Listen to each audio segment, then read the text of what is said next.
One of the worst nights of my life was December 28th, 2013.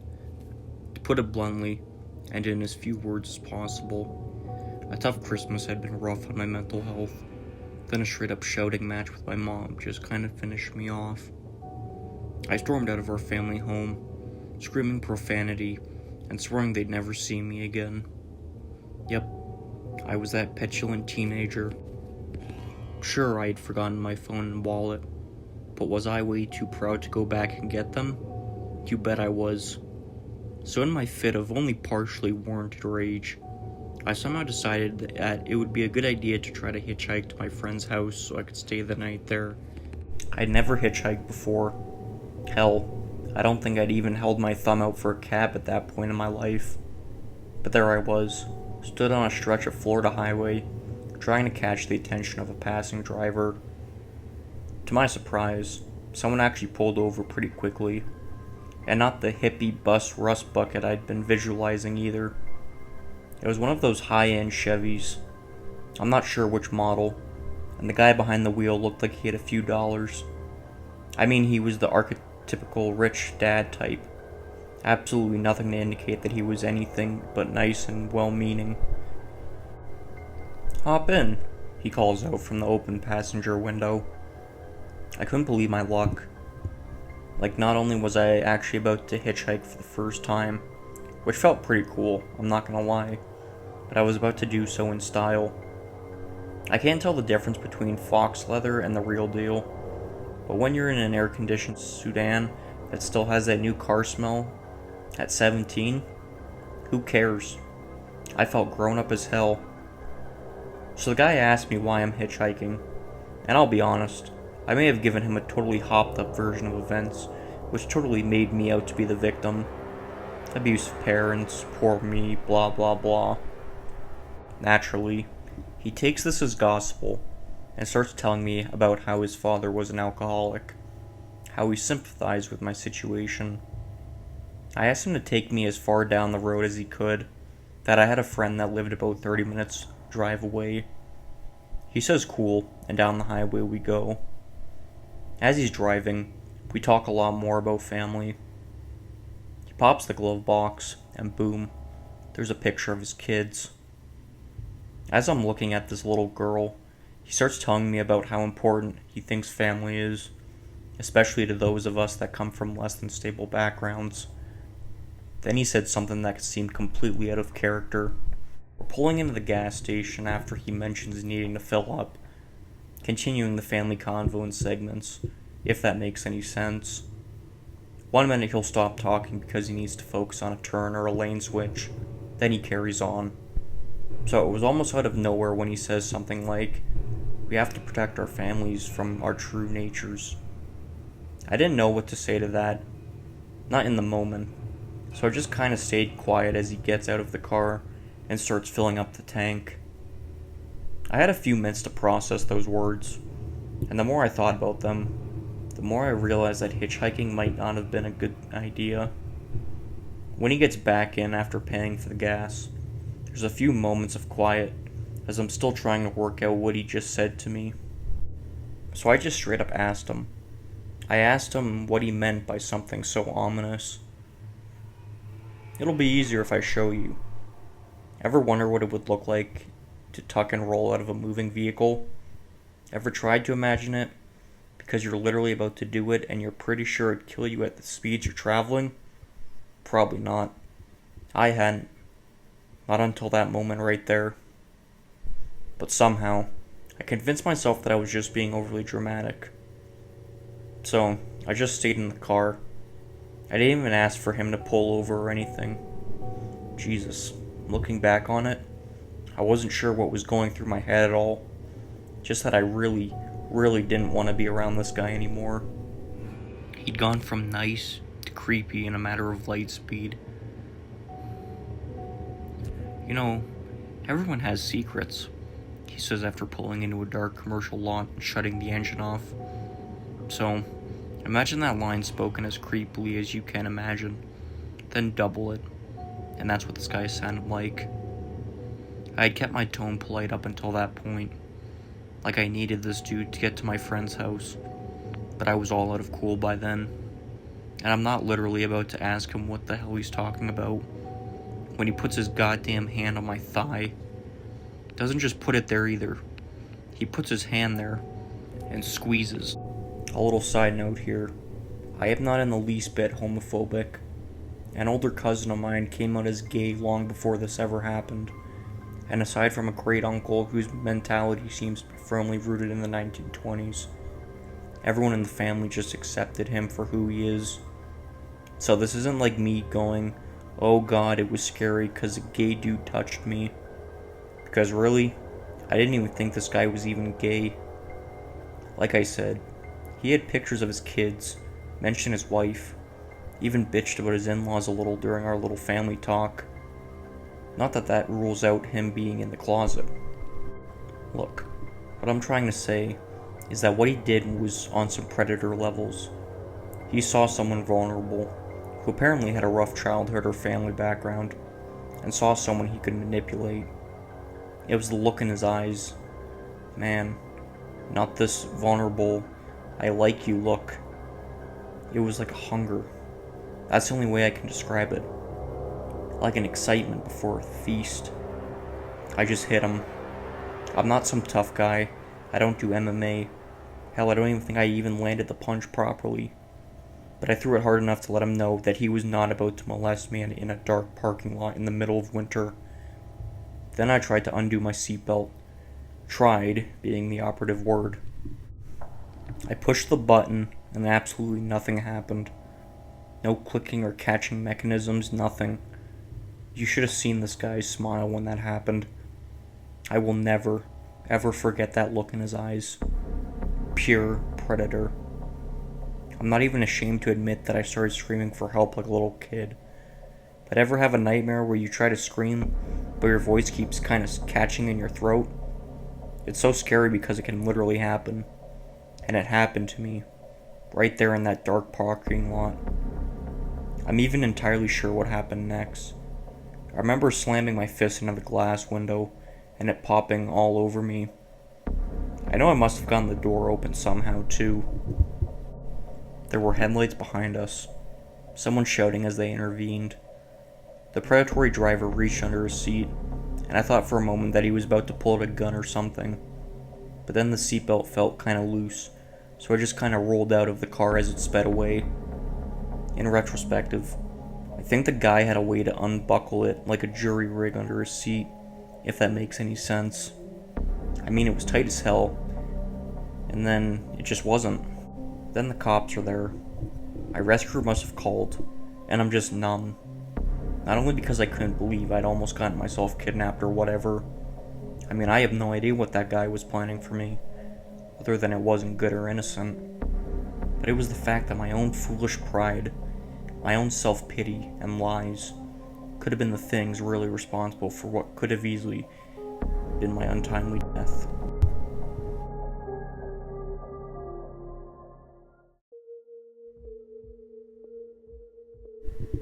I am never hitchhiking again. I mean it. As long as I live, I will never, ever get into a car with a stranger that hasn't got an Uber or Lyft tag on the passenger door. The moment I decided to try to hitch, I knew it was a bad idea. I told myself I shouldn't be doing it. And hey, what do you know? I was right. I think that's why I've been beating myself up about it so bad. I knew it was a terrible idea. I knew the risks, and I did it anyway. So please, read my story, and remember it every time you think you can save a few dollars on a taxi by thumbing a Lyft. So every night when I finish my waitressing shift, I have to catch a bus out of downtown Detroit, all the way out to Royal Oak, where I live with my mom. Sometimes, depending on how late I finish, I have to catch the last bus.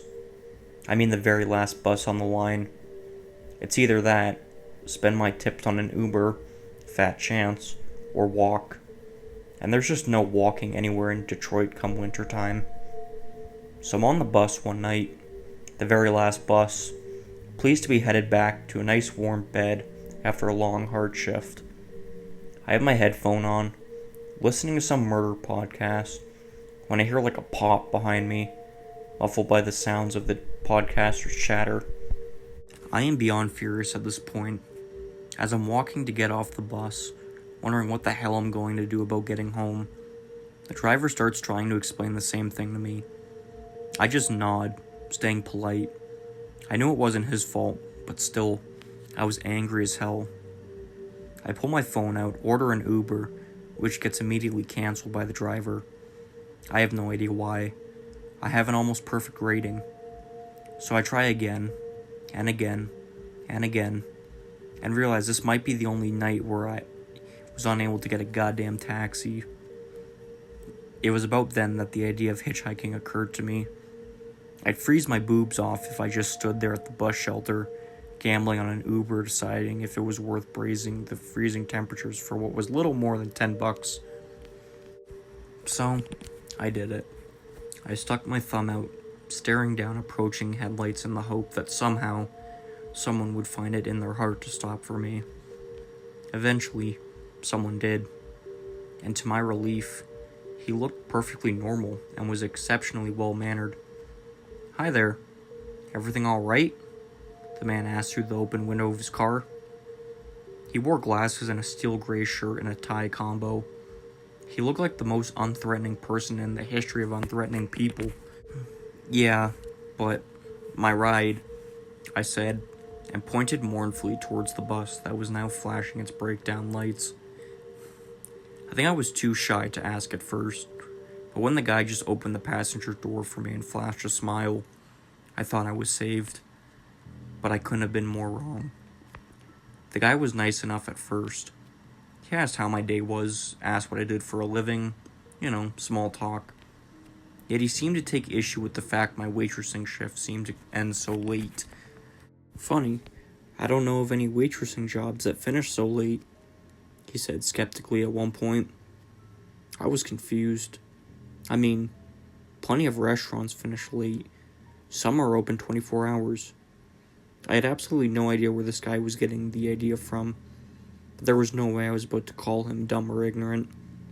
He had, after all, been nice enough to pull over for me when I was in need. "Well, you don't strike me as having been a waitress. No offense," I said, deciding on a pretty weak dad joke to lighten the mood. But it didn't work. In fact, it only seemed to make him agitated. "I've never been a waitress, no. But I'm definitely not dumb, young lady." Instantly, his tone changes, and my skin crawls when he calls me young lady. I suddenly begin to realize that he didn't pull over out of kindness of his heart. He pulled over out of some sense of possessiveness, and I didn't like that at all. "Admit it," he continued. "You're not a waitress, and you weren't on that bus." "Excuse me? I know your game, and I'm not going to let you rob me." He seemed to growl, and at that, he began to drive faster. I swore on my grandma I wasn't out to rob anyone. I even pointed frantically at my waitressing uniform, pleading with him to calm down and slow down. But he didn't.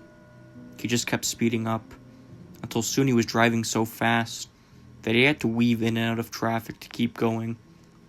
Other cars were honking at him, obviously disturbed by such dangerous driving, but that paled in comparison to what I was feeling. The raw terror had tears pooling in my tired eyes. "Please, I'm not gonna rob anyone. I just want to get home," I sobbed. "Bullcrap. You got a gun in that purse. Don't you? Don't you?"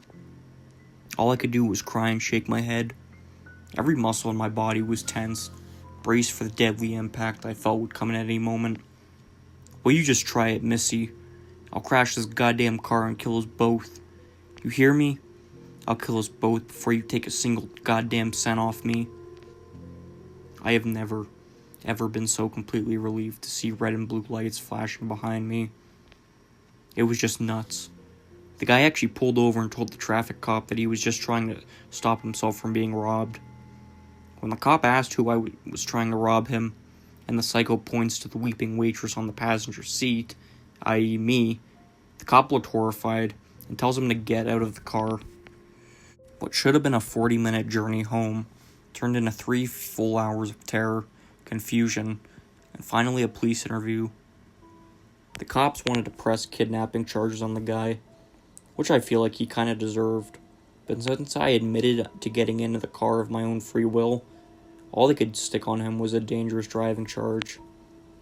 But the damage has been done, and I hope you learn from my mistake.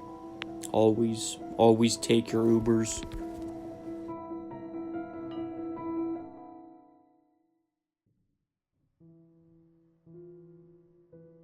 It was one of the only jobs I could pretty much just walk into after being medically discharged from the Army, the Royal Logistics Corps to be specific, with some pretty intense back problems.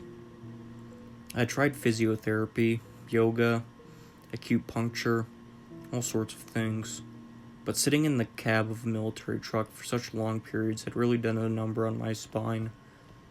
It was horrible that I was basically forced into the same line of work, only in the civilian world, and I had no choice but to take a daily regime of pretty strong pain medication just to make it through the days and nights of long-distance truck driving.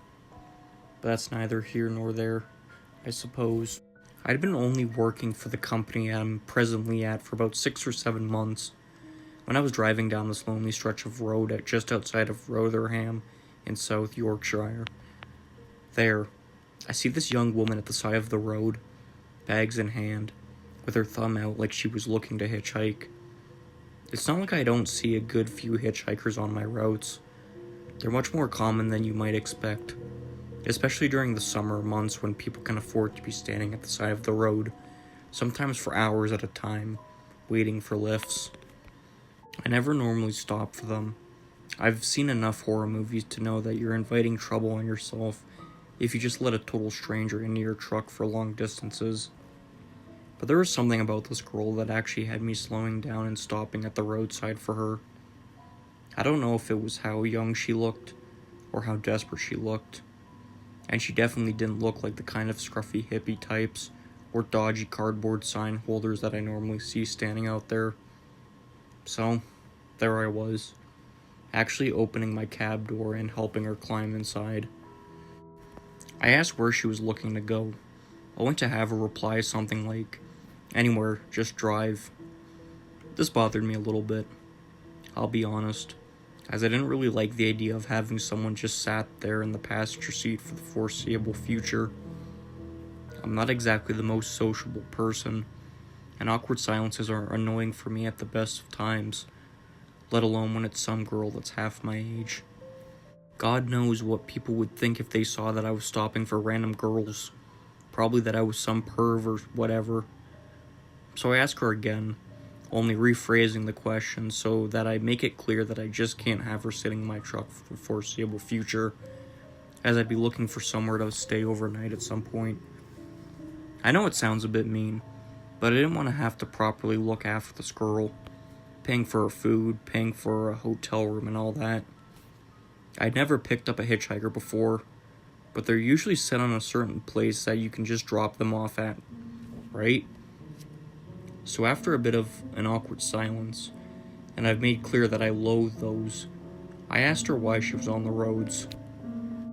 She didn't give too much away in the way of specifics, just that she was having trouble at home and needed to get away.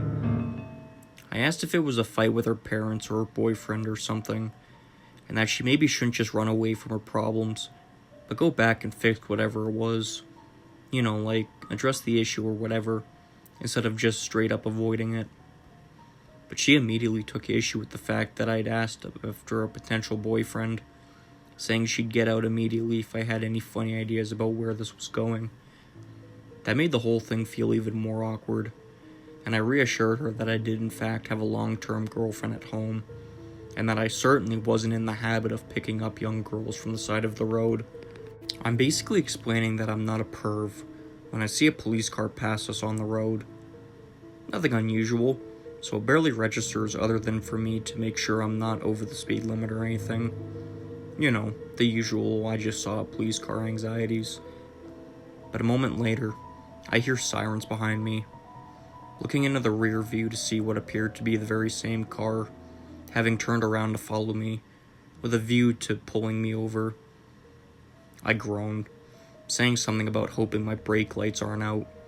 Something along those lines, and slowly begin to pull my truck over to the side of the road. This is right when the girl in the passenger seat freaks out and starts pleading with me not to pull over. I mean, not just pleading, she's begging, obviously getting really panicked at the idea of the police seeing her. Now, this made me feel really bloody nervous. What had she done that made her so nervous around the police? And how would that reflect on me if I was caught with her in the cab of my truck? These questions are whirling around my head as I tell her to calm down, and that I had absolutely no other choice than to pull over, that I was hardly about to get into a high-speed police pursuit on account of a complete stranger. She burst into tears at that point, just sinking her head into her hands and weeping. But she doesn't try to run away. Nothing like that. So that sort of reassured me that she hadn't committed some sort of violent crime, or at least that she wasn't some hardened criminal on the run from the law. I watched the policeman that had pulled me over get out of this car and walk up to the side of my truck, which also happens to be the side that the girl is sat on. As soon as he looks through the window, I hear him say something like, "Get out of the truck, Natalie." This obviously has me taken aback. Who the hell was that girl that the police were on bloody first name terms with her? She's crying and sobbing, but looks up and screams, "No!" through the glass. The policeman motions for me to wind down my window, and I actually hesitate for a moment. The girl, this Natalie, is obviously terrified of being arrested, or whatever was about to happen. The policeman then says something over his radio, something I didn't catch because of the glass in the way, so in order to better hear what he was saying, I start winding the window down. It was too late to hear what he'd said on the radio, but I did hear what he said next. "Your parents called again, Natalie. They're tired of you running away like this. And quite frankly, I'm tired of having to come and fetch you every time this happens." I suppose I knew all I needed to know from what he just said then, but I looked on in a kind of grim fascination at what unfolded next. "They're not my parents. Why won't any of you understand that?" The girl started to scream. "Every time you drag me back there, they do worse and worse things to me and call it punishment. They say it's for my own good, but it's not. It's not at all." She then turns to me, pulling up her sleeve and showing me all kinds of burns and scars up her arm. Ones that were so pronounced and gross that I recoiled in disgust and horror. "Please, I'm begging you, don't let them take me back. I'll do anything. Just please don't let them take me again." What was I supposed to do? Drive off with this girl and get chased by the police? She could have been mentally ill or something, severely delusional with a self-harm problem, and I'm just going to drive her off into the middle of nowhere so she can run away from her care home or something? Besides, I was terrified. Absolutely terrified. Police backup arrived, and when there was enough of them, they dragged the girl out of my truck, kicking and screaming, before they threw her in the back of a police car and drove away. I tried to ask one of the police what the hell had just happened, and I expected to get an answer along the lines of one of my previous suspicions. But they actually just waved me away, told me it was none of my business, and that I shouldn't have been picking up young women from the side of the road anyway. I still don't know what happened to that girl, but I hope she's gotten the treatment she needs. But part of me wonders if I'd helped prolong some horrible cycle of abuse, one in which the police were actually compliant.